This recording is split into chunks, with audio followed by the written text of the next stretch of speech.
அனைவருக்கும் வணக்கம். இன்று நாம் பார்க்க போகிற தலைப்பு சிஏஏ, சிட்டிசன்ஷிப் அமெண்ட்மெண்ட் ஆக்ட், குடியுரிமை திருத்தச் சட்டம். அப்படின்னா என்னன்னா, நம் அண்டை நாடுகளான பாகிஸ்தான், ஆப்கானிஸ்தான், பங்களாதேஷ் அந்த நாட்டில் இருக்கக்கூடிய சிறுபான்மையர்கள்.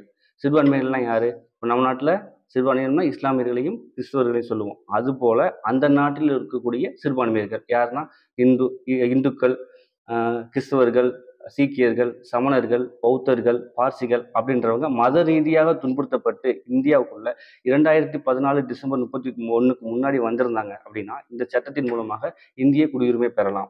ஆனால் இந்த சட்டத்தின் மூலமாக திபெத்திலேருந்து வரக்கூடிய பௌத்தர்களோ இல்லை மியான்மர்லேருந்து வரக்கூடிய ரோஹிங்கியா முஸ்லீம்களோ இல்லை நம்ம தொப்புள்கொடி உறவுகளான இலங்கை தமிழர்களோ குடியுரிமை பெற முடியாது. இந்த சட்டத்தின் மூலமாக நம்மளுடைய வாழ்வாதாரமும் கலாச்சாரமும் உரிமையும் பாதிக்கப்படும் சொல்லி வடகிழக்கு மாநிலங்களும் இந்த 2019